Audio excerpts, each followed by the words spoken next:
மாண்புமிகு முதலமைச்சர் அண்ணன் தளபதி அவர்களின் தலைமையில் இன்று முப்பெரும் விழா இன்று கோவையில் நடைபெறவிருக்கின்றது. இந்த முப்பெரும் விழா பொறுத்தவரை சமீபத்தில் நடைபெற்ற 18வது மக்களவைத் தேர்தலில் எங்கள் கூட்டணி இந்திய கூட்டணிக்கு வாக்களித்த தமிழக வாக்காளர் பெருமக்களுக்கு நன்றியினை செலுத்தும் ஒரு விழா. இந்த தேர்தலை பொறுத்தவரை தமிழக முதலமைச்சர் அண்ணன் தளபதி அவர்களின் 3 ஆண்டு கால ஆட்சிக்கு மக்கள் கொடுத்த நற்சான்றிதழ் என்றுதான் நாம் பார்க்க வேண்டும்.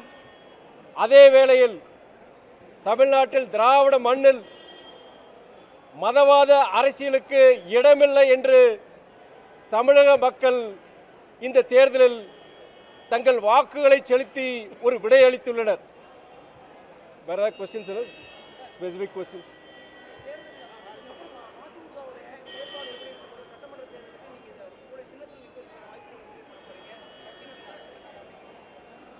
எங்களை பொறுத்தவரை திராவிட முன்னேற்ற கழகத்தின் தலைமையில் இந்த கூட்டணியில் மறுமலர்ச்சி திராவிட முன்னேற்ற கழகம் தொடரும்.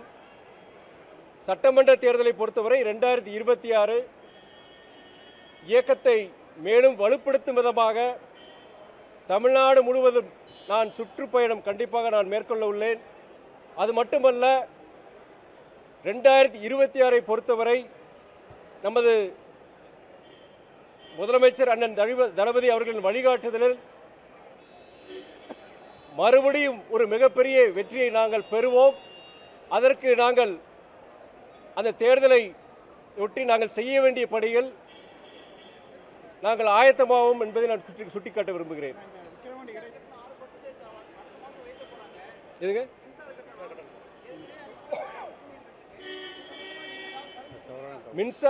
மின்சார கட்டணம் பொறுத்த தவறான தகவல். நீங்கள் அது ஒரு வதந்தி தான் பார்க்கணும். நீங்கள் அந்த மாதிரி நிறைய சமூக வலைதளங்கள்லையும் சில செய்திகள் தவறாக பரப்பிட்டு இருக்காங்க. அந்த மாதிரி எதுவும் இந்த மாதிரி அரசாங்கம் அந்த மாதிரி எதுவுமே அதை அறிவிக்கல. தவறான செய்தி அது.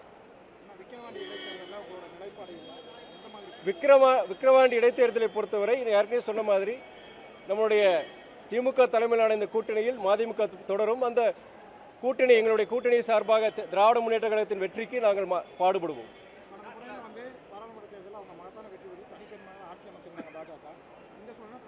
பெரிய அளவில் இடங்கள் கிடைக்காதனால கூட்டணி முறையில் ஆட்சி அமைச்சிருக்காங்க. இப்போ எதிர்கட்சிகளை ஒன்றிணைந்து ஒரு மாபெரும் ஒரு சக்தி அங்கே இருக்கு. எப்படி இருக்கு இந்த தடவை நாடாளுமன்ற தேர்தலை வச்சு அந்த கூட்டத்தொடர் எப்படி போகும்?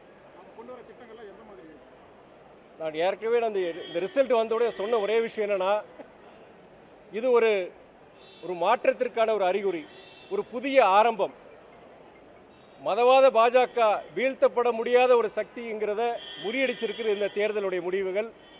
முன்னாடி பேர் இன்னைக்கு போய் தனிப்பெரும் சிம்பிள் மெஜாரிட்டி இன்னைக்கு பிஜேபிக்கு கிடையாது, அரசாங்கத்துக்கு கிடையாது. தெலுங்கு தேசம் மற்றும் ஜனதாதள் யுனைடெட் அவங்களுடைய ஆதரவு கண்டிப்பாக வச்சு தான் இந்த ஆட்சியை நடத்தியிருக்கிறாங்க. ஒரு கோலேஷன் கவர்மெண்ட் தான் சொல்ல முடியும். இந்த மாதிரி ஒரு தருணத்தில் கடந்த 10 வருடங்களாக தன்னிச்சையாக மக்களுக்கு விரோதமான சில சட்டங்களை அவங்க கொண்டு வந்திருக்காங்க. இனிமே அதற்கு வாய்ப்பு இல்லை. ஒரு ஜனநாயகத்திற்கு கிடைத்த வெற்றி ஏற்கனவே சொன்ன மாதிரி இந்த ஒரு புதிய ஆரம்பம், ஒரு புதிய நம்பிக்கையை கொடுத்துருக்கு. அடுத்து பொறுத்த வரைக்கும் ஒரு சர்வாதிகாரமான அந்த போக்கு பொறுத்த வரைக்கும் இனிமே அதுக்கு வாய்ப்பு இல்லைங்கிறதா இந்த தேர்தல் முடிவு சொல்லியிருக்கு.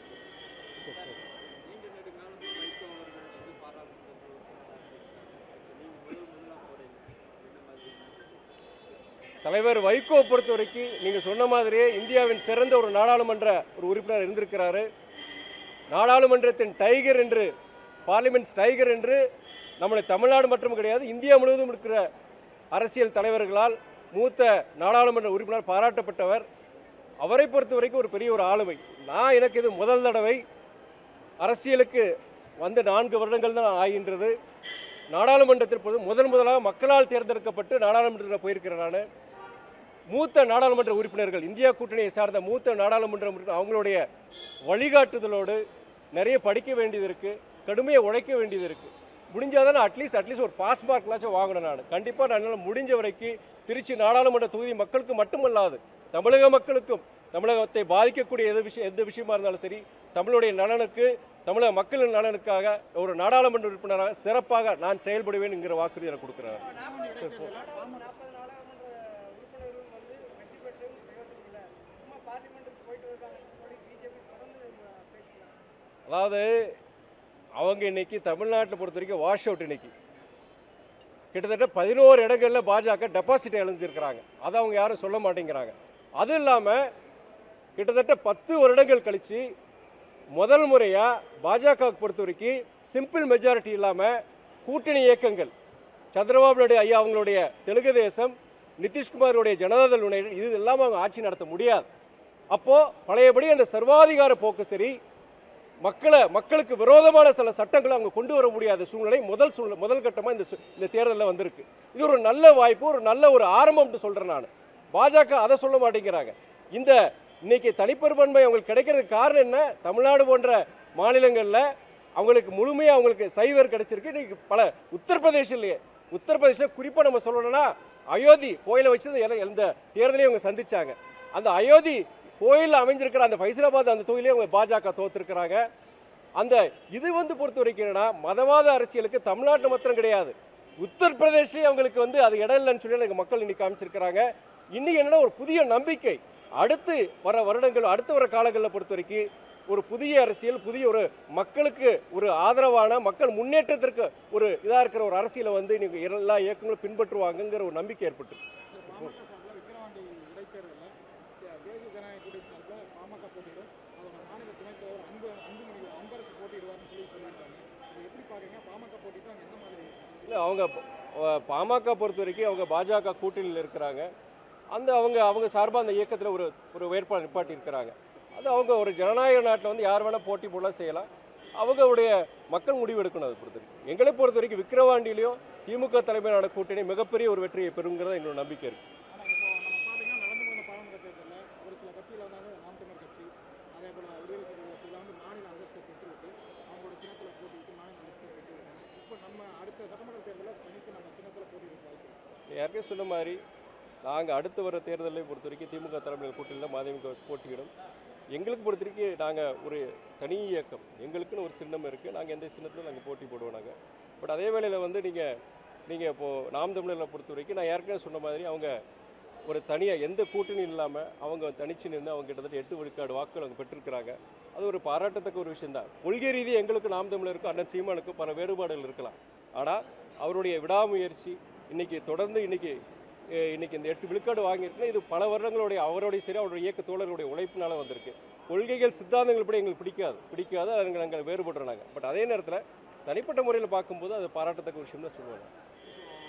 விக்கிரவாண்டி இடைத்தேர்தலில் அதிமுகவுக்கு சீட் ஒதுக்கப்பட்ட போட்டியிட தயாராக இருக்காங்க. இதில் ஏற்கனவே திமுகவில் அவங்க வேட்பாளரை அவங்க அறிவிச்சிருக்கிறாங்க. அவங்க பல பிரச்சனைகள் உள்ள போயிட்டு இல்லை, அதில் வாய்ப்பு கிடையாது.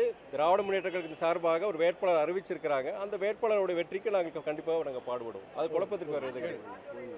மாஞ்சோலை பொறுத்த வரைக்கும் நாங்கள் என்ன சொல்லியிருக்கோன்னா மனிதாபிமான அடிப்படையில் பொறுத்த வரைக்கும் கிட்டத்தட்ட பல வருடங்களாக அரை நூற்றாண்டுக்கு மேலாக அங்கே இருக்கிற தொழிலாளர்கள் வாழ்ந்திருக்கிறாங்க. அதுதான் அவங்களோட இருப்பிடம் பிறப்பிடமாக இருந்திருக்கிறாங்க. இன்றைக்கி மனிதாபிமான அடிப்படையில் இன்றைக்கி அந்த வேலை வாய்ப்பு இழந்த அந்த தொழிலாளர்களை பொறுத்த வரைக்கும் மற்ற இதே அரசாங்கம் சார்ந்த இதில் தொழிற்சாலைகளில் இதே டி எஸ்டேட் ஊட்டிலையும் சரி மற்ற கொடைக்கானல் போன்ற இடங்களில் இருக்கிற எஸ்டேட்டில் கவர்மெண்ட்டோடைய இதில் அவங்களுக்கு வேலை வாய்ப்புகள் கண்டிப்பாக கொடுக்கணும். இது ஒரு மிகப்பெரிய ஒரு அவங்களுக்கு ஒரு சங்கடத்துக்கு ஒரு பெரிய ஒரு இதுதான். ஏன்னா இன்றைக்கி பல பேருக்கு பொறுத்து அங்கே தான் பிறந்திருக்கிறாங்க, அவங்களுக்கு வேறு ஊரே தெரியாது. அது அவங்களுக்கு வேறு அந்த தேயிலை தொழிற்சாலையில் பணிபுற அந்த பணியை தவிர வேறு வேலையும் தெரியாது. அந்த குடும்பங்களுக்கு பொறுத்த வரைக்கும் ஆதரவாக தமிழக அரசு செயல்பட வேண்டும் தான் ஏற்கனவே நாங்கள் அறிக்கை கொடுத்துருந்தோம். அதை நாங்கள் வலியுறுத்துகிறோம்.